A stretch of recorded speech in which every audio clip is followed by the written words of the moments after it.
A graça e a paz do Senhor Jesus, bem-vindos, meus queridos. Estamos dando início à nossa meditação desta tarde e eu quero então convidar você a abrir sua Bíblia para fazermos a leitura. E quero apenas avisar que depois da leitura já estarei ministrando a palavra, porque hoje nós vamos deixar a oração para o término da nossa meditação, de forma que a oração que eu costumo fazer no início da pregação será feita no final dela, no encerramento dela, por conta da aplicação do texto, diante do apelo do texto para a nossa fé. Por isso, por favor, Bíblia aberta em 1 de Pedro 5, de 5 a 11, fazendo a leitura na Nova Versão Internacional. Eu vou ler, você acompanha aí versículo por versículo para não se perder, e logo em seguida estaremos considerando trilhos da graça de Deus. E o texto da palavra de Deus diz assim: da mesma forma, jovens, sujeitem-se aos mais velhos, sejam todos humildes uns para com os outros, porque Deus se opõe aos orgulhosos, ou Deus resiste aos soberbos, como dizem outras versões, e eu acho uma colocação até mais procedente. Deus resiste aos soberbos, mas concede graça aos humildes. Mas também cabe, porque o sentido é o mesmo, como está na minha versão: Deus se opõe aos orgulhosos, mas concede graça aos humildes. É que o verbo parece ter ficado mais fraco, né? Opor-se parece ser mais fraco do que resistir. Mas o sentido desse opor é exatamente o mesmo de resistir. Deus resiste aos orgulhosos, mas concede graça aos humildes. Portanto, humilhem-se debaixo da poderosa mão de Deus, para que Ele os exalte no tempo devido. Lancem sobre Ele toda a sua ansiedade, porque Ele tem cuidado de vocês. Estejam alertas e vigiem.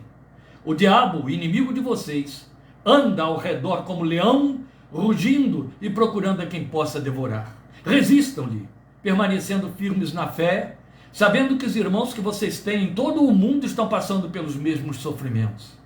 O Deus de toda a graça, que os chamou para a sua glória eterna em Cristo Jesus, depois de terem sofrido durante um pouco de tempo, os restaurará, os confirmará, lhes dará forças e os porá sobre firmes alicerces.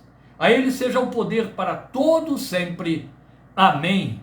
E amém dizemos a esta palavra.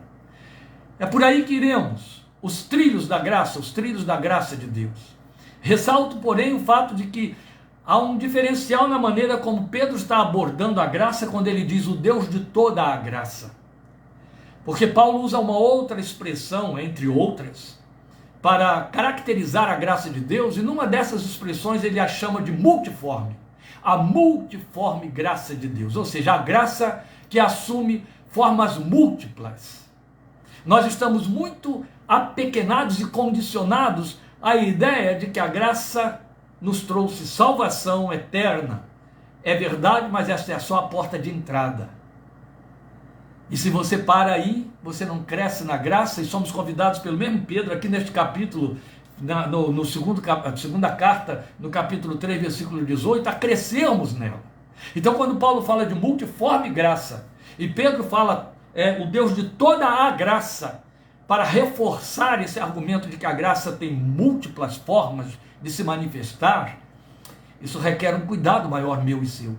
Isso requer mais atenção, isso requer um autoexame do tipo: em que nível da graça eu estou? Estou parado na porta de entrada, a graça que me salva? Ou eu já tenho avançado e crescido na graça, em vários aspectos da graça? Hoje nós vamos falar desses trilhos da graça. A graça se serve de trilhos pelos quais devamos passar. Veja, o perigo, o mal maior de parar na porta da graça é descer para a graça paralela, a graça blasfema, ou outro evangelho, que Bonhoeffer chamou de graça barata. Aquela que faz você pensar que a graça é um pacote que te autoriza a viver como você bem entende, porque no final de tudo está tudo bem, você está salvo. E você não tem responsabilidade e participação alguma nessa graça. Não, você tem uma resposta a dar a ela. Eu tenho uma resposta a dar a ela. Essa resposta se chama obediência, fé, responsabilidade, resposta. Responsabilidade é um derivado de resposta, responder. Os trilhos da graça nos mostram nossas responsabilidades. Por quê? Para quê? Vá ao versículo 10 do texto que estamos lendo. Para onde pretende a graça nos levar? Através dos seus trilhos que veremos aqui, porque é Pedro quem está nos ensinando esses trilhos. Para onde ela quer nos levar? Para onde ela vai nos levar? Onde ela vai desembocar com a nossa fé? Versículo 10. É a promessa ambicionada por qualquer crente de qualquer tamanho na sua espiritualidade. Muita fé, pequena fé, fraco, forte. O crente bem experimentado, o crente pouco experimentado, todos desejam, esperam, pretendem que as promessas gloriosas do versículo 10 de 1 de Pedro 5 se cumpram na sua vida. Não pretender isso é de uma pobreza tão grande que a gente tem de questionar se o sujeito de fato entrou pela graça na fé. Porque a promessa é altamente reconfortante e atraente. O Deus de toda a graça, que os chamou para a sua glória eterna, por causa da graça, e na graça nos chamou, fomos chamados por Ele, isso tem sido tão amplamente discutido, e aqueles que têm tido a fidelidade e o cuidado de participar de nossas exposições têm aprendido isso, têm passado por aí, têm entendido isso. O Deus de toda a graça que os chamou para a sua glória eterna em Cristo Jesus, Ele é o único meio, Ele é o único caminho, é o único ponto de encontro. Não há um substituto, não há um paralelo, não há um outro maior ou menor, não há, é Ele, Cristo Jesus. Depois de terem sofrido durante um pouco de tempo, o que ele está chamando de sofrido durante um pouco de tempo? Ele não está falando de dor de cabeça, de algo a padecer no corpo, uma cirurgia, uma ruína, uma falência, um drama, uma perda de um contrato, uma perda de emprego, um luto, não. Ele está falando da vida. Da mesma maneira como Paulo diz para nós, em 2 Coríntios, que as tribulações da nossa vida são pequenas, se comparadas à glória que há de ser revelada em nós. Ele está chamando a nossa existência de sofrer um pouco de tempo no qual sofremos. Depois de terem sofrido durante um pouco de tempo, os restaurará. Vá para o Salmo 23. Restaura minha alma, meu pastor. Restaurará, confirmará, lhes dará forças e os porá sobre firmes alicerces. Queria Deus que eu possa chegar aí ao versículo 10 ainda na meditação de hoje. Mas pelo risco de eu não ter tempo de parar lá, eu quero pensar aqui o verbo confirmar dentre essas gloriosas promessas. São 4 promessas, você percebeu aí? Restaurar, confirmar, dar forças e colocar sobre firmes alicerces. Confirmar significa ratificar uma palavra empenhada. Firmar e confirmar. Quando eu firmo algo, é uma homologação que eu faço, é uma declaração, eu assino, eu ponho minha firma. Confirmar significa reforçar o que está firmado. Hebreus diz que por 2 coisas é impossível que Deus minta: seu juramento e sua promessa. Deus confirma o fato de nos chamar à sua eterna glória, de que somos dele, de que somos seus filhos. Ele confirma, ele já afirmou isso pela graça, e aí ele vem e dá uma confirmação, ele dá a palavra final, a última palavra. Jesus é o amém, glória ao seu nome. Posto isto, vamos considerar aí esses trilhos da graça e como é que se passa por eles. É de que Pedro está nos falando, mas eu pensei aqui o versículo 10 para mostrar para você onde esses trilhos nos levam, para onde eles nos desembocam. É a nossa ambição, é tudo que eu preciso desejar e pretendo desejar na minha fé. Eu preciso de contínua restauração, você sabe disso. Você sabe disso muito bem. Restauração. Quem é que precisa de restauração? Quem está com a alma afogueada, pressionada, esgotada. E o homem deste século, crente ou não crente, é por aí que ele está. Restaurará, confirmará, dá forças. Dá força ao cansado e renova as forças ao que não tem nenhum vigor. Conhece essa promessa gloriosa de Isaías? Ela é nossa, está aqui. É Deus quem o faz. E porá sobre firmes alicerces. Que segurança! A igreja veterana conhece e canta. Segurança é tudo que falta ao homem que está ali fora. Cheio de dinheiro, de posses, de pose, de lugares, de títulos. E inseguro. Porque estar seguro em coisas temporais, perecíveis, é falsa segurança. A segurança é interna. A segurança, ela tem reflexos psíquicos, porque ela reside no espírito e atua no entorno.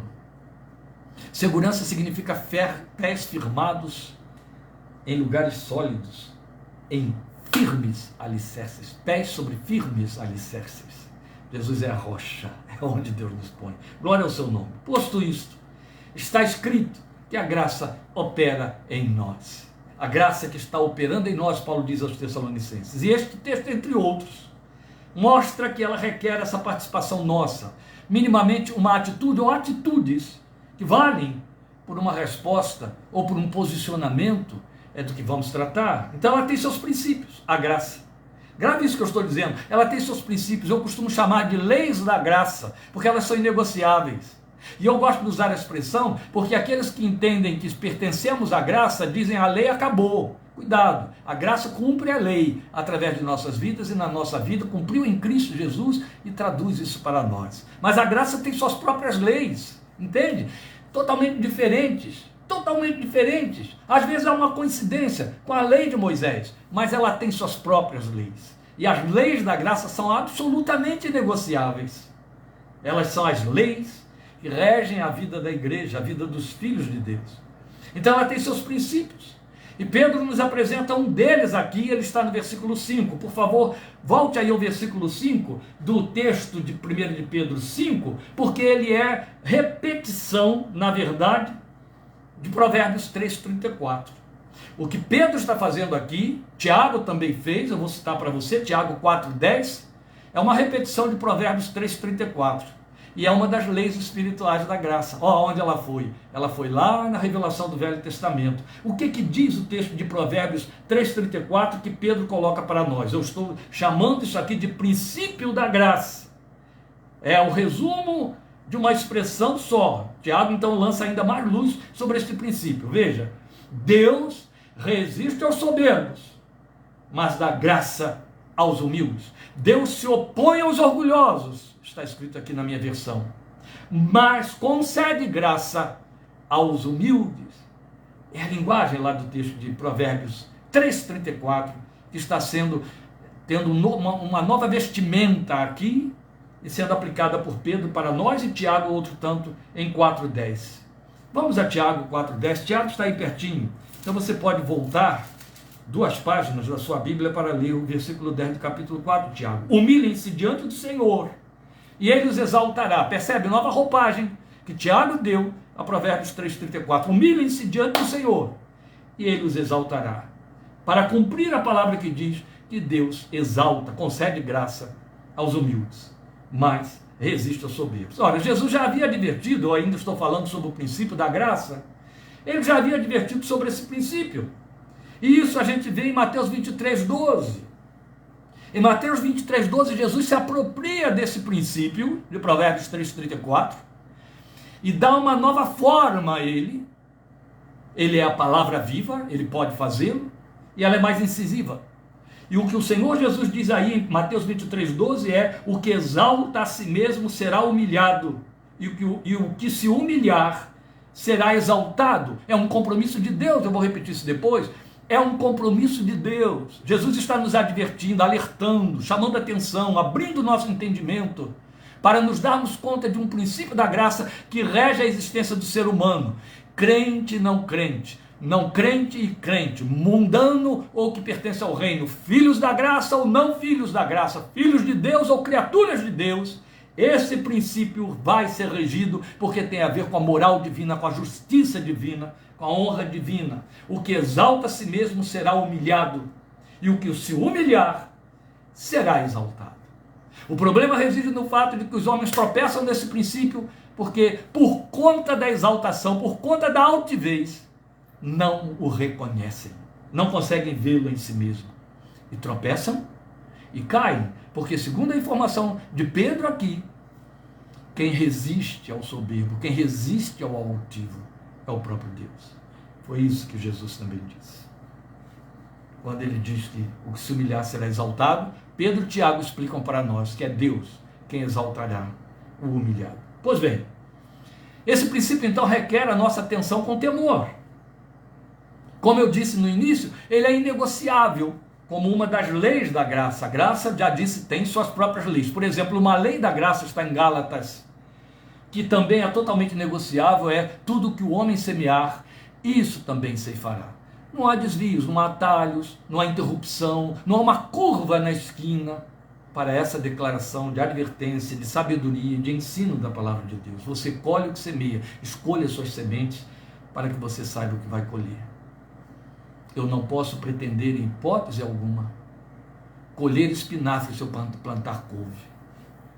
Se eu semear quiabo, eu não vou colher abóbora, de jeito nenhum. O homem colhe aquilo que ele semeia. Princípio da graça. Então nós temos que ter temor sobre este princípio. Quem se humilha será exaltado, que se exalta será humilhado. Ele não ficará posto de lado porque se exaltou. Há um compromisso de Deus com aquele que se humilha, Deus o levanta. Há um compromisso de Deus com aquele que exalta a si mesmo, Deus o abate. Isso é muito sério. E então, esse princípio passa por trilhos de que eu estou falando, prometendo, anunciando, está aí como anúncio da nossa meditação de hoje. Eu estou chamando de trilhos da graça, que devem ser observados por nós. É Pedro que nos mostra esses trilhos. Se nós desejamos de fato viver a bênção da conquista prometida em 5:10. Não é à toa que antes de chegar a 5:10, ele coloca os trilhos que começam a partir do versículo 6. Ele vai nos mostrar os trilhos da graça. Qual é o primeiro trilho da graça que nós temos aí, colocado no versículo 6 para nós? Humilhem-se debaixo da poderosa mão de Deus. Ou, nesta hora, o crente ajusta o colarinho, puxa a blusa da saia, quando se trata da crente, para dizer: eu estou bem na vida. Isso de se humilhar diante de Deus, isso eu faço, é muito fácil. Quem não se humilha diante de Deus? Todos, praticamente, não se humilham diante de Deus. Se o crente, por ser crente, ser filho da graça, se humilhasse diante de Deus, se por ser povo de Deus, se humilhasse diante de Deus, ele não faria uma proposta como nós temos, como ele disse para Salomão em 2 de Crônicas 7,14. Se o meu povo, que se chama pelo meu nome, se humilhar e orar, aí eu oro, então eu me humilho. Cuidado. Tem muita oração de altivez e de alta exaltação. Jesus mesmo mostrou o exemplo daquele fariseu que orava do lado de um publicano. Graças te dou, ó Deus, porque não sou como esse publicano pecador. Meus queridos, a questão está no fato de termos de entender o que significa humilhar-se debaixo da poderosa mão de Deus. Você quer ver uma via de escape onde a altivez no coração do crente, da igreja, impede que ela se humilhe debaixo da poderosa mão de Deus? Levantaram-se os faroleiros que foram usados abundantemente pelo Espírito das Trevas, inspirado nos púlpitos, para ensinar o povo a fazer exigências a Deus através da oração, a determinar pela fé, uma fé que moveria Deus, mobilizaria Deus, que faria Deus se curvar diante de seus desejos, súplicas e ordens, palavras de ordem. Eu me lembro que fazendo marchas, iam para a frente das prefeituras, iam para a frente dos lugares públicos e ali decretavam em altos verbos a queda de toda a política corrupta, da prostituição, da falência financeira, da economia baixa. Sabe aquelas fantasias loucas que nunca mudaram uma vírgula na história do país porque não passam de balelas? Isso tudo tinha muito a ver com essa altivez, ufania espiritual, religiosa, sem lastro de verdade, nada tendo a ver com a humildade de que a palavra fala. E pior do que isso, foi o fato de que introduziram o diabo nas ações da vida para poder escapar da mão de Deus. Foi o diabo que fez, foi o outro que fez. E então, eu não tenho por que me humilhar debaixo da mão de Deus, porque se foi fulano, se foi fulana, o agente desse meu mal, desse meu prejuízo, se é o diabo quem está causando esse mal na minha vida, porque eu vou me humilhar diante de Deus? É o problema de não ler o livro de Jó. Foi o diabo que causou todos aqueles males na vida de Jó? Foi, claro que foi. O diabo usou os sabeus, homens, usou. E aí você teria o diabo e os sabeus, espírito das trevas e seres humanos, usados contra Jó. Mas quando a Bíblia diz que os lábios de Jó não pecaram contra Deus, foi porque ele se humilhou debaixo da poderosa mão de Deus. Ele não quis saber de diabo, ele não quis saber de sabeus, ele não quis saber da causa do vento, que destruiu isso e aquilo. Ele apenas disse: receberíamos apenas o bem da mão de Deus e não também o mal, que Jó confessou, glória a Deus, foi meu Deus é a causa, não importam os agentes. Jó se humilhou debaixo da poderosa mão de Deus. Não vou entrar em detalhes, você já deve ter entendido. Então, primeiramente, esse trilho de humilhar-se debaixo da poderosa mão de Deus, sob a poderosa mão de Deus, como diz o versículo 6, ele passa pelo terreno das relações interpessoais. É o reforço do que eu estou dizendo agora. Onde é que você vê isso? Volta ao versículo 5. O que ele disse lá no versículo 5? Da mesma forma, jovens, sujeitem-se aos mais velhos, sejam todos humildes uns para com os outros. Ao mesmo tempo que ele diz aos jovens, fiquem sujeitos aos mais velhos, ele diz, e todos sejam humildes uns para com os outros, velhos e jovens. Entende? Ele generaliza. Ora, por onde está passando então o trilho do humilhar-se sob a poderosa mão de Deus? Pelo terreno das relações interpessoais. Humildes uns para com os outros. Isto traduz a ideia de dispor-se a servir. Amados, é um dos trilhos da graça para desembocarmos nas promessas de 5:10. Não estou falando de mérito, estou falando de abrir espaço, de dilatar o espaço da graça para a graça correr, fluir sem interrupção, sem impedimento. Amém? Então isso traduz a ideia de dispor-se a servir. A linguagem é muito bonita. A linguagem no original, ela é muito cheia de imagens. Ela tem muita vivacidade. Porque é como quem veste um avental, como faziam os escravos dos tempos bíblicos. Vestiam um avental para servir. Quem batesse com os olhos naquele escravo e o visse de avental, já saberia que poderia recorrer a ele. Hoje você tem esse tipo de coisa em algumas empresas, bancos, agências públicas, não é? Alguém veste uma camiseta com uma pergunta, posso ajudar? E aí você já sabe que ali está um estagiário ou coisa semelhante, a quem você pode se dirigir para dirimir dúvidas, ter algum tipo de orientação. Os escravos vestiam um avental que lhes dizia, estou à sua disposição, estou vestido para te servir. Oh, que lindo, Pedro está dizendo isso, põe esse avental. Esta é a linguagem do humilhai-vos, humilhem-se, sejam humildes uns para com os outros, entende? Sejam humildes uns para com os outros, ponham o avental para servir. É lindo. Vestir o avental da humildade, ou seja, prontidão para servir. Isso exige primeiramente um despir-se das vestes que nos dão posicionamento e visibilidade. Isso faz parte da realidade do ser humano. Você sabia que a altivez ela tem formas? A altivez não tem apenas a ver com a forma de você ter e se posicionar. A altivez se expressa primeiramente pela janela da alma, que são os olhos. O olhar altivo está na Bíblia, você já ouviu falar dele, olhar altivo. Da mesma maneira como existe o olhar altivo, existe o olhar de humildade. É interessante porque os olhos são os órgãos de um dos sentidos físicos de que o nosso cérebro serve. Pois bem, a maneira como ele olha vai dizer se está olhando com altivez ou com humildade. O olhar altivo é a expressão de uma alma soberba, que se acha. Altivo porque olha por cima. E a boca acompanha isso, porque depois do olhar altivo, a boca só vai proferir o que o coração tem como conteúdo. E se há altivez que sai pelos olhos, há altivez dentro do coração que projeta isso, e então o que sai, o que se diz, o que exige, a maneira como fala, como se posiciona, eu quero ser servido, cuida de mim. Corre aqui como mariposa atrás dessa luz.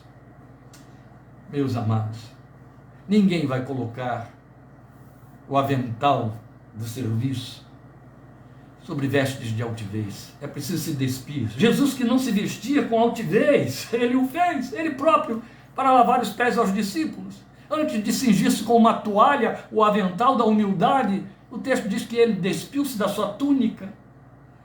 Se não nos fazemos humildes perante os homens a quem vemos, jamais será verdadeiro que nos humilharemos diante de Deus a quem não vemos. Isso vale para o amor, como diz João. Se não amamos os irmãos a quem vemos, como amamos a Deus a quem não vemos? Quanto vale para o serviço, o servir e ser humilde? Se eu não posso me humilhar diante dos homens, e eu os vejo, eu sou incapaz de me humilhar diante de um Deus a quem eu não vejo. E ninguém se iluda. Mas há uma outra coisa a informar, porque que a graça nos recomenda passar pelo trilho da humildade. Porque a mesma graça manifesta o poder de Deus sobre a nossa vida. E a equação, a revelação, a profecia com a qual está comprometida a promessa da manifestação do poder de Deus sobre a nossa vida é aquela que foi ensinada a Paulo, que está registrada em 2 Coríntios, capítulo 12, versículos 9 e 10. O poder de Deus se aperfeiçoa na fraqueza. Então, quando sou fraco, então é que sou forte, entende? A mão do poder de Deus, conforme aquela gloriosa promessa de Efésios 1,19, que o mesmo poder com que ele levantou Jesus dentre os mortos é o poder que ele usa para abençoar ou operar em nossas vidas. Essa mão do poder de Deus, ela age a partir do abatimento. E isso então, inevitavelmente, nos lembra o texto que eu citei de 2 Coríntios 12, 9. O poder de Deus se aperfeiçoa na fraqueza. Eis porque então lutas, enfermidades, tribulações, tantas vezes são permitidas, ou mesmo enviadas para a nossa vida. E a prova diferencial entre ser humilde ou altivo, meus amados, eu diria a prova última entre o humilde e o altivo, é que na primeira instância, o humilde, quando então vem as provas do tipo lutas, enfermidades, tribulações, na primeira instância nós clamamos misericórdia. E na segunda, o coração altivo questiona, por quê? O humilde diz misericórdia, Deus. O altivo diz, por que Deus? Por que Deus permite isso comigo? Por que Deus está permitindo isso na minha vida? E às vezes a pergunta não é formulada, verbalizada, ela está na mente, ela está no coração. O segundo trilho, pelo qual devemos passar, quero chamar sua atenção para um detalhe. Em 5:10, Pedro nos apresenta 4 propostas redentivas da graça. As 4 bênçãos prometidas estão aí. Os trilhos também são 4. Então ele começou sobre humilhar-se, a humildade, e agora ele vai falar, no versículo 2, um outro trilho que é atraente a mim e a você. Lancem sobre ele toda a sua ansiedade. Está aí no versículo 7. Lancem sobre ele toda a sua ansiedade, porque ele tem cuidado de vocês. Bem, aqui todo mundo quer correr, né? Só não sabe como. Primeiro que a ansiedade, a primeira coisa que a ansiedade impede que alguém faça é de se desprender dela. Para eu lançar a minha ansiedade sobre Deus, eu tenho que tirá-la de mim. E como é que eu a tiro de mim? A primeira coisa que eu tenho de fazer é contemplar Deus e saber o que eu quero com Ele. O que via de regra nós fazemos com o mau uso da nossa fé é pedir a Deus que entre dentro da nossa ansiedade, que Ele ponha ali um analgésico no meio dela. A ansiedade tem causa. A ansiedade muitas vezes está vinculada à questão do pecado, e pecado por falta de fé, por falta de confiança. Jesus condena a ansiedade. Paulo nos adverte contra a ansiedade, Pedro nos adverte contra a ansiedade, está aqui neste texto, mas nos dá uma recomendação. Da mesma maneira como Jesus nos dá uma recomendação, Jesus nos manda olhar para o Pai, Paulo nos manda orar ao Pai, e Pedro nos diz, lancem a ansiedade sobre Ele. Não é bonito isso? Sempre Ele, o Deus eterno, o Deus eterno. Volto aqui, vou repetir. O que Jesus diz para nós a respeito da ansiedade? Não andem ansiosos por coisa alguma. O Pai sabe, o Pai sabe. Olhe para Ele como Pai. Aí Paulo chega e diz, não fique ansioso, mas faça conhecido diante de Deus todas as suas petições. Olha lá. E aqui está Pedro dizendo, lança sobre Ele toda a sua ansiedade, porque Ele tem cuidado de vocês. Primeira coisa que você precisa saber e trazer para dentro da sua fé, pegar essas lentes da graça, é que de fato Deus tem um cuidado por nossa vida, que é um compromisso dele em aliança. Ele assumiu isso. O que é o cuidado de Deus sobre nós? O cuidado de Deus impede que nos machuquemos? Não. Impede que façamos escolhas erradas e soframos as consequências? Também não. Mas o fato de que eu faço mais escolhas ou que eu me machuque não é um indicador de que Deus não cuidou de mim. Cuidar não significa sempre livrar. Porque é preciso que hajam processos disciplinares para que eu não repita os meus erros. Você que tem filhos, você que tem neto, você sabe o que significa isso, ter cuidados de. É um coração voltado sobre, é uma vigilância em todo o tempo, com advertências. Não vai por aí. Cuidado, isso machuca. Não é deste jeito. Não, meu filho, eu acho que você está escolhendo errado, está pensando de forma indevida, não é desta maneira que você deve falar. Aí está o pai, aí está a mãe ou o avô, tendo cuidado de alguém por quem é responsável. O mesmo Pedro diz para mim e para você que, como somos propriedade peculiar de Deus, nós somos peculiares a Deus. Ele tem cuidado de nós. Salmo 91 diz que ele até comenta sobre os anjos a meu respeito e a seu respeito. Eu acho bonito e gosto de pensar nisso, como ensina Eugene Peterson: deixe o imaginário da fé e avançar. E Deus abre a sua agenda, chega para os anjos e diz: anjos, o exército responsável por Kleber, prestaram atenção hoje lá? Viram como é que as coisas estão? O que vocês têm para repassar para mim, para relatar? Ai, pastor, você está indo longe demais. Ah, me siga, corra atrás, vai ficar bom. Pode ter certeza. Meus queridos, veja, há um contraste de preposições sendo usado aqui por Pedro. No versículo 6, ele diz assim: humilhem-se debaixo, sob a poderosa mão de Deus. No versículo 7 ele diz: lança sobre, em cima de Deus, a sua ansiedade. Eu disse a vocês que a linguagem original é muito vívida, ela é muito rica na sua simbologia e comunicação. Sim, o significado de lançar, primeiro que o verbo lançar é esse mesmo, é um verbo grego muito forte. É o verbo que significa jogar sobre, é uma intensificação do verbo jogar, atirar, para ser jogar sobre. E tem o sentido de uma carga que eu jogo sobre uma manta que eu joguei primeiro, sobre um animal, e eu então vou sentar sobre essa manta, e o animal vai carregar a mim e a minha carga comigo. Ai, pastor, que comparação grosseira. Não, foi Pedro quem disse isso, está no original.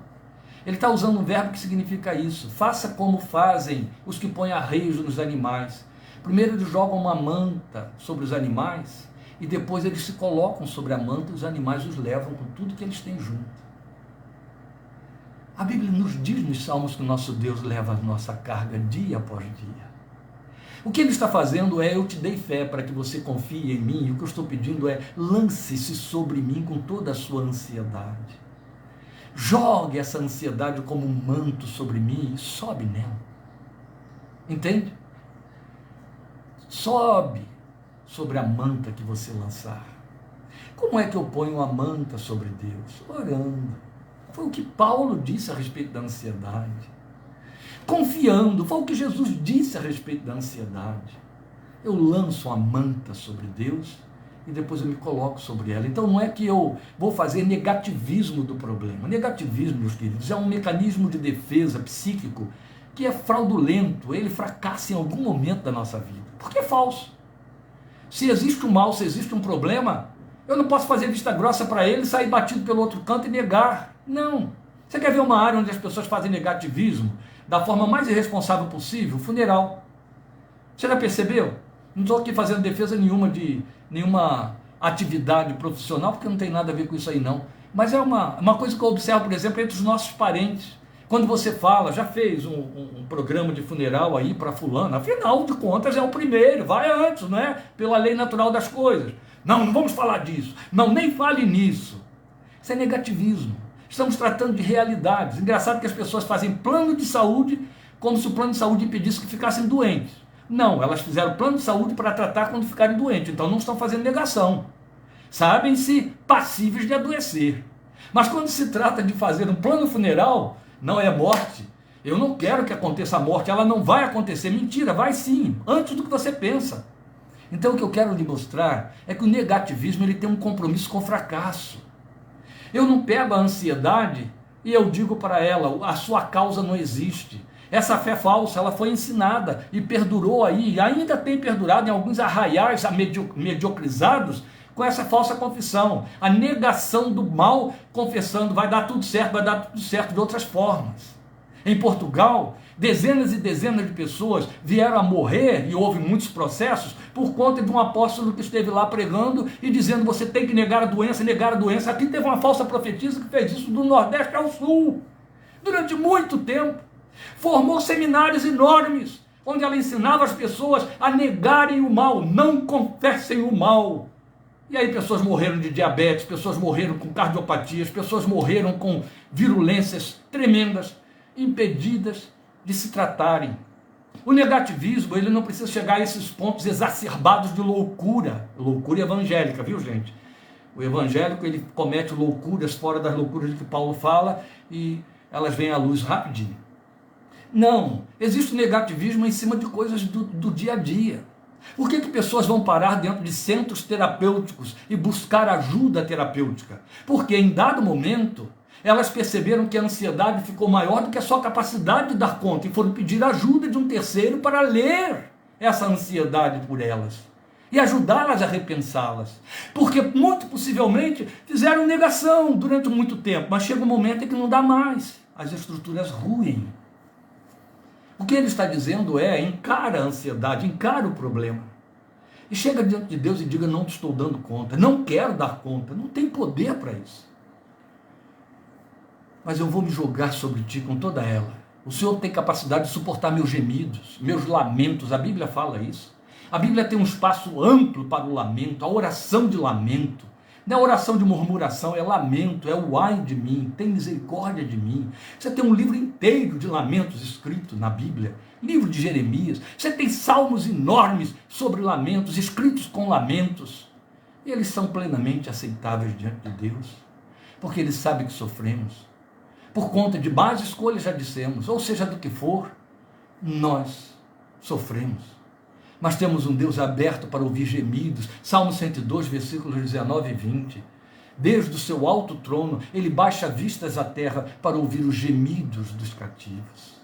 Ele está comprometido a ouvir até o gemido do Espírito, que intercede por nós. E a Bíblia diz com gemidos que nem se exprimem. Sou eu e você que somos pretensiosos demais para dar nomes aos bois das nossas aflições. Achamos que precisamos verbalizar e dizer literalmente a Deus o que se passa, como se Deus não pudesse entender se eu não explicar.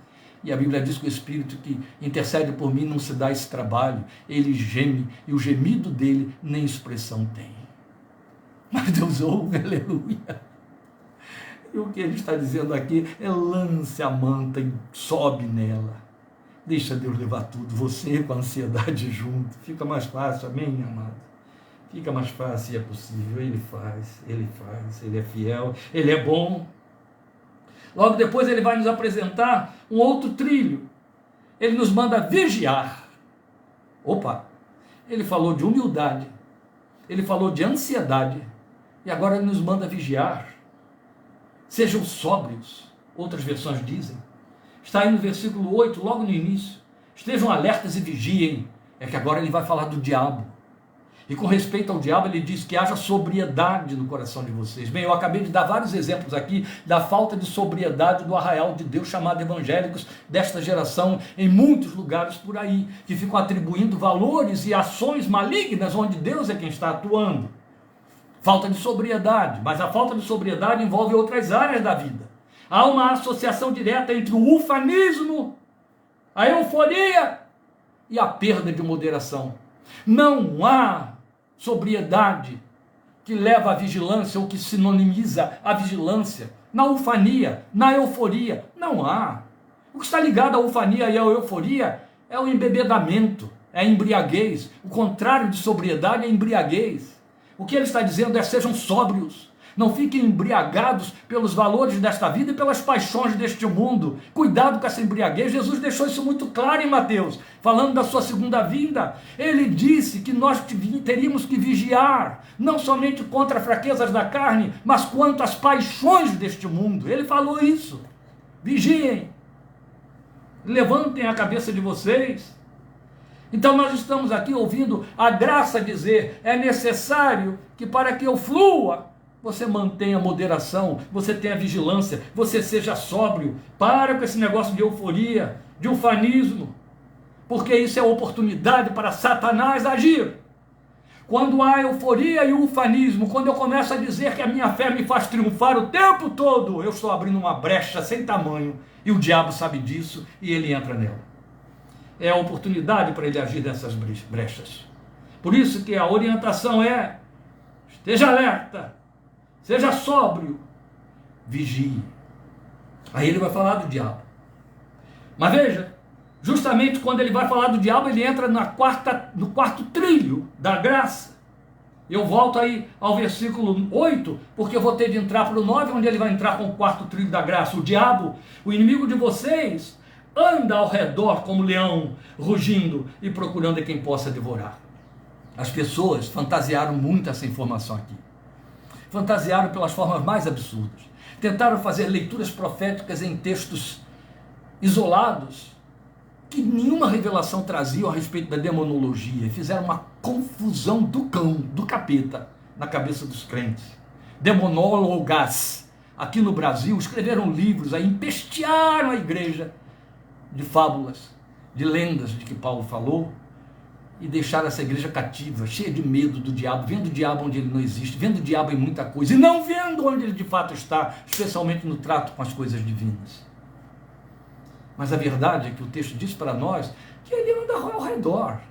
Ele está sempre andando ao redor porque esta é a função dele. Ele está preocupado e quer fazer com que você perca posição. O que é perder posição? Perder a consciência do seu lugar de filho. Porque como filho você tem autoridade sobre ele. Não é uma autoridade que você desenvolve, é uma autoridade que Jesus te deu. Ele está debaixo. Então Pedro está dizendo que ele está fazendo barulho para te assustar. Quando o texto diz procurando a quem possa devorar, é evidente que ele não está dizendo que ele vai nos devorar. A quem possa devorar. O diabo não pode devorar o povo de Deus, filhos de Deus, o Espírito de Deus habita em nós. Para nos devorar ele teria que botar o Espírito para fora. Isso não existe. Mas há aqueles a quem ele pode devorar. E há aqueles que estão dentro da igreja que não são filhos da igreja, mas não filhos de Deus. A esses o diabo devora. E são devorados diante dos nossos olhos. Triste, mas é verdade. Mas eu chamo a sua atenção para o fato de que Pedro está dizendo, por causa dele, que é o inimigo de vocês e que anda ao redor, procurando a quem possa devorar, resistam-lhe. Ora, se ele fosse me devorar, como que eu ofereceria resistência? Eu teria que me esconder, fugir, ficar num cantinho. O que é resistir? É evidente que quando ele fala, ele usa essa força de linguagem como o leão que ruge, procurando a quem possa devorar ao derredor, ele está falando do diabo como tentador. O rugido do diabo é o seu falso evangelho, é aquele que enfraquece as nossas convicções, que afrouxam nossos pés, nos levam a querer resvalar dos pés, como diz o salmista no Salmo 73. O diabo entra com uma informação falsa, exatamente nos moldes em que ele tentou o Filho de Deus e está registrado em Mateus 4. Ele vai nas convicções, ele põe em dúvida a filiação divina. Se você é filho de Deus, se você é filho de Deus, a primeira coisa que ele diz é: por que você está passando fome? Se você é filho de Deus, por que você não pode voar como os pássaros? Não pode subir? Se você é filho de Deus, tem que estar pobre desse jeito, suando para ganhar o seu pão, quando eu poderia usufruir das riquezas das quais eu sou Deus. As riquezas do mundo, percebe? São as áreas da tentação onde ele vem e ele as camufla e ele as faz nos mesmos moldes que tentou o Filho de Deus. Primeiro ele põe a dúvida sobre nosso lugar, nosso posicionamento espiritual. Depois, uma vez que ele ganhar essa dúvida, se ele ganhar essa dúvida, ele vai fazer propostas para nos devorar. Quais são as propostas? Prove para mim que você é filho com magia espiritual. Pare de comer o osso duro de roer, transforme a pedra em pão. Facilite a vida para você mesmo através da fé. Dá ordens espirituais. Manda que elas se transformem em pão. Vem para cá, suba. Prova que a palavra de Deus se cumpre na sua vida. Ele disse que tais e tais e tais promessas vão se cumprir. Vá na contramão delas para ver se elas vão se cumprir. Desafia essas promessas para ver se são verdadeiras. É isso que ele está fazendo. Haja contra. Pratique o contrário da lei sobre as quais essas promessas correm. E pretenda que Deus não deixe que as consequências ocorram. Vá na contramão de Gálatas 6. Semeie o que bem entender. Semeie o quiabo, mas vá procurar colher abóbora. Entende? Percebe? Foi por aí que começamos. É isso que ele faz. Por último, ele vai dizer: exalte-se, levante-se. Seja como eu sou altivo, eu tenho todos os poderes. Por isso mesmo que eu entendi que eu podia ter meu trono acima do trono de Deus. Eu posso te dar as riquezas do mundo e colocar você acima de todos. Pedro chega e diz: resiste. Não sai correndo, não tapa os ouvidos. Não se esconda num canto, não faça negação. Faça como o Filho de Deus ensinou. Ao Senhor teu Deus adorarás, só a Ele servirás. Não tentarás o Senhor teu Deus. Sai daqui, Satanás. Eu não preciso mandar que pedras se transformem em pão, porque eu não preciso comer pão, mas toda a palavra de Deus.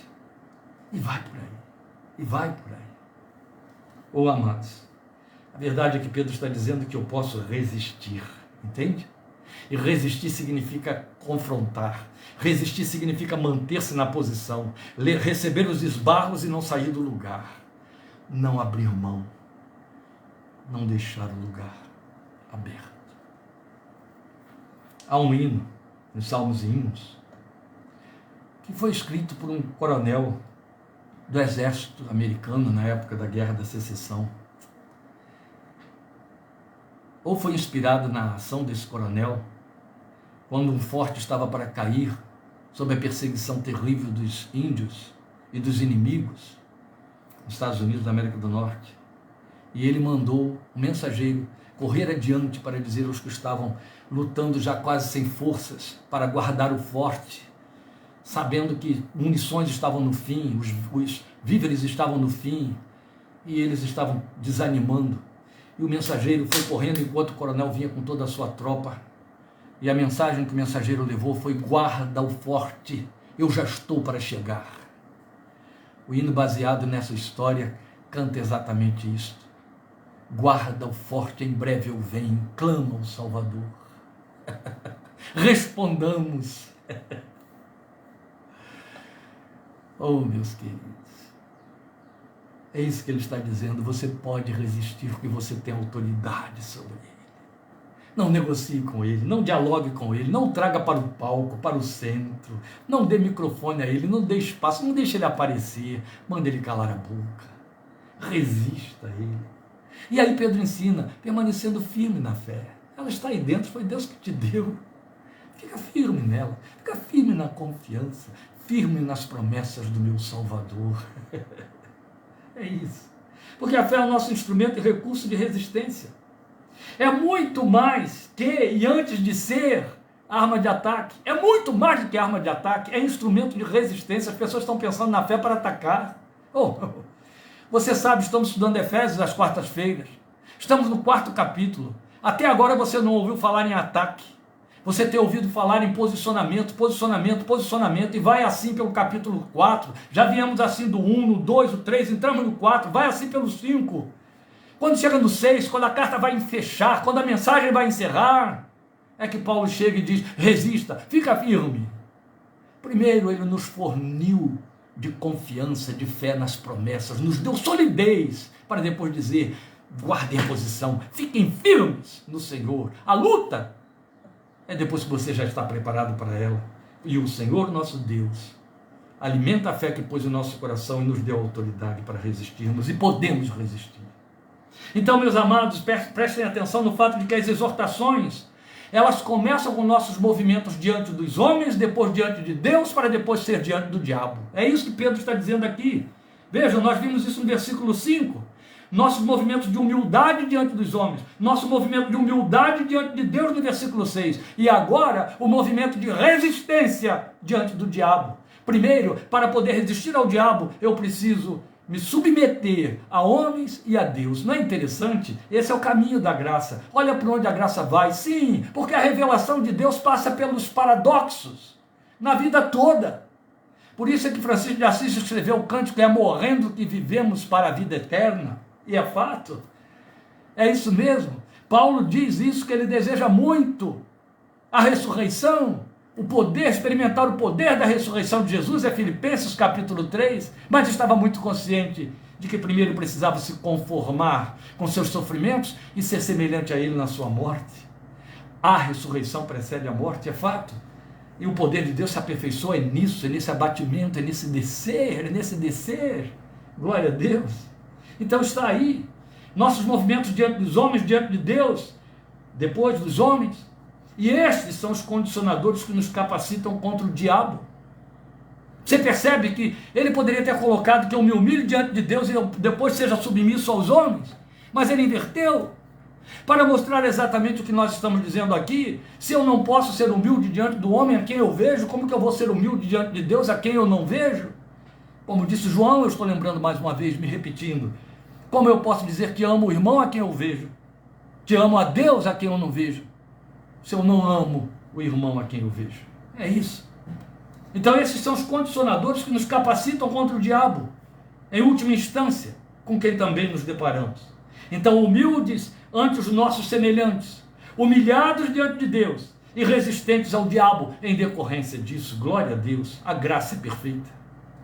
Aí, investidos de recursos, nós podemos resistir-lhe, e o recurso para isso é nosso posicionamento de fé.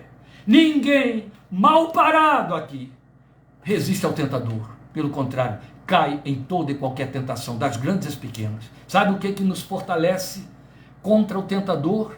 Posicionados na palavra da revelação. Ela é o esteio da nossa santidade. Escondi a tua palavra no meu coração para não pecar contra ti. Está escrito. Aleluia.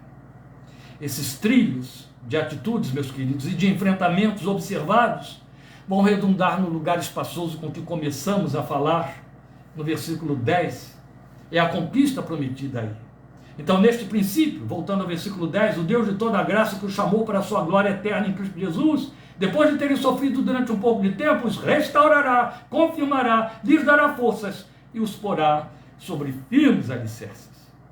Então, em atenção aos que se tornam humildes, ele, o nosso Deus, assume um compromisso que se desdobra nessas etapas. Restaurar é a alma que está em foco. A alma precisa ser restaurada por Deus o tempo todo.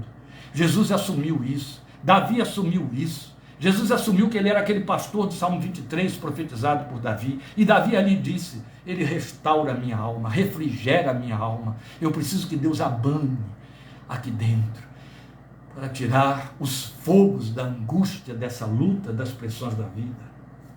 Depois, ele vai trabalhar no homem interior, o Espírito, ele vai confirmar, ele vai dar o seu testemunho. Para isso colocou o Espírito dele dentro de mim e de você, como diz Romanos capítulo 8, o Espírito testifica ao nosso Espírito, confirma, firma de novo que somos de fato filhos de Deus. E como eu preciso disso, como você precisa disso, já fiz menção disso aqui ao longo dessa ministração. A primeira linha, a primeira via de tentação, por onde o diabo entra, para nos tirar da posição, é nos pôr em dúvidas quanto aos lugares, ao lugar que Deus nos deu diante dele em Cristo Jesus. É ali que ele vai nos atacar. Então o Senhor vem e o seu Espírito diz: não, você é filho, não importam as circunstâncias, não preste atenção nas circunstâncias, lance-se sobre ele com todas elas, porque você é filho. A despeito do que está te acontecendo, você é filho. A despeito de você não ver nenhuma sinalização favorável, você é filho. E ele tem cuidado de você. Ele tem cuidado de você. Não deixes que o diabo, usando a boca de A, B, C, circunstâncias, te convença de uma inverdade. Você é filho. E Deus cuida de você como pai. Glória ao seu nome. Ele confirma. E depois isso vai se refletir no mundo físico, biológico, até seu corpo vai responder para isso, ele vai dar forças. Eu citei o texto de Isaías: dá esforço ao cansado e renova as forças ao que não tem nenhum vigor. Glória a Deus, ele faz isso. Quando a alma está restaurada, meus amados, quando o homem interior, o espírito do homem está confirmado e firmado nas promessas, o corpo acompanha, o corpo responde. Há influência positiva no mundo ao seu redor, no seu entorno. Porque tudo lhe vai bem, a ótica muda, e você vai ver com os olhos de que Paulo fala a Tito: todas as coisas são puras para o puro. Aleluia, é uma nova visão. E por último ele vai dizer que ele firma sobre bases sólidas. Ora, preciso trabalhar isso aqui, é a estrutura toda, mas firmada em quê? Qual é a base sólida da minha vida e da sua vida? São as minhas garantias e conquistas neste mundo? Nunca, não são e nunca serão, por maiores que sejam meus sonhos e melhor sucedidos sejam. A estrutura da minha vida, a solidez para a minha vida, para o meu ir e vir e ficar firme, em meio a todos os embates. Jesus já falou com aquela parábola da casa construída sobre a rocha. É a rocha. Ele é a rocha, Paulo disse. Cristo é a rocha, glória a Deus, sobre a qual estamos firmados, sobre o fundamento dos profetas e dos apóstolos. Jesus, a pedra de esquina. Deus firma as nossas bases no seu Filho. Bases sólidas. Não existe, eu estou terminando porque estou chegando a 1 hora de meditação e eu ainda vou orar. Não existe uma vida de espiritualidade aprovada e abençoada fora dessas ações da graça de Deus em nós, meus amados. Não existe. Há alguma coisa boa, alguma coisa positiva, alguma coisa agradável para contar para os amigos, mas não se constitui em vida aprovada e verdadeiramente abençoada. A diferença entre vida que recebe bênçãos e vida abençoada é que a vida que recebe bênçãos, ela esbarra com situações que ela aprova, extemporâneas. Não precisa ser crente para viver isso. Na vida abençoada, é na pauta do que Deus disse para Abraão: se tu uma bênção. É a vida que está firmada nele, firmada em Cristo Jesus. Aí esta vida é abençoada, e porque é abençoada, pode abençoar. Vamos falar com Ele neste momento. Estamos diante de Ti, amado Pai, Deus de toda a verdade. Ó, ensina-nos esses trilhos que a Tua palavra recomenda para nós. Queremos crescer na graça, queremos ir além, queremos nos aprofundar na graça de nosso Deus, queremos ir longe dentro da graça do Senhor, tão longe e tão comprometidos que nos seja impossível voltar. Conduze-nos, leva-nos Tu, como pediu a noiva em Cantares, leva-nos Tu, correremos após Ti, aleluia. Toma-nos pela mão e faz-nos entrar por dentro do túnel da graça e crescer nela. Nos aprofundar no rio da graça até aquele ponto em que não podemos mais andar por nós mesmos e tenhamos de atravessar a nado. Oh, meu Deus! Por Tua misericórdia, ajuda-nos a atentarmos para os trilhos da graça com obediência e responsabilidade. Não toleras altivez no coração do crente. O crente ufanista não tem vez diante de Ti. O crente eufórico, menos ainda. O crente jactancioso é reprovado por Ti. Que não haja altivez em nosso coração, altivez em nossa confissão, altivez em nossas pretensões espirituais, altivez em nossas declarações, mas humildade daqueles corações que são caracterizados como o perfil do homem do reino, pobres de espírito, humildes de espírito, Jesus falou. Por misericórdia, se não soubermos e vivermos essa humildade diante dos homens que tanto se opõem e tanto nos desafiam, não saberemos nunca nos humilharmos diante de Ti. E aí não teremos resistência contra o diabo. E, na verdade, esta é a luta que se põe diante de nós. Mas queremos experimentar as bênçãos gloriosas de que Pedro nos falou em 1 de Pedro 5,10, bênçãos da graça. Queremos a restauração que vem de Ti. Queremos estar confirmados pelo poder do Teu testemunho. Queremos, meu Deus, estar fortalecidos nesta graça, ter os nossos pés solidificados, a alma restaurada. E rogamos que o Senhor, por Tua misericórdia, nos ajude a passarmos pelos trilhos, o trilho da vigilância, o trilho da resistência, o trilho da humildade. É interessante a Tua palavra dizer que diante dos homens eu tenho de ser humilde, diante de Ti eu tenho de me humilhar, e diante do diabo eu tenho de vigiar e resistir. Senhor eterno, por Tua misericórdia infinita, Tu nos capacitas a isso. Serve-te desta palavra hoje para operar em nossos corações compromisso com a sua profecia, sua proclamação. Por Tua misericórdia, conduze-nos por dentro dos terrenos da graça, porque queremos crescer. Leva-nos nesses trilhos. Permite que o nosso coração já seja humilde o suficiente para se ver, se examinar à luz desta palavra e se refazer diante de Ti. Que a Tua graça nos conduza nisto e nos ajude. Que saibamos com humildade aprender como Paulo: quando sou fraco, então é que sou forte. Porque o Teu poder se aperfeiçoa na minha fraqueza. Não é na minha altivez, não é numa pseudo-autoridade e prepotência, mas na humildade. Porque, na verdade, aquele que caminha contigo vence a partir do momento em que se enfraquece. Capacita-nos, porque queremos o Teu poder e não o nosso. Queremos a força da graça e não a nossa própria força. Esta o mundo tem para dar, não presta para nada. De lá fomos tirados. Então ensina-nos a fazermos uma recaminhada, a refazermos o nosso caminho diante de Ti. Por Cristo Jesus, Senhor, a Tua bênção seja sobre nossa vida, sobre a vida de Teus filhos que nos acompanham neste momento e para o louvor de Tua santa glória, em nome do Senhor Jesus. Amém. Deus te abençoe, obrigado por sua companhia. Estejamos juntos com Efésios parte 32, ainda no capítulo 4, quarta-feira, 20 e 30. Amém? Deus te abençoe e até lá. Obrigado.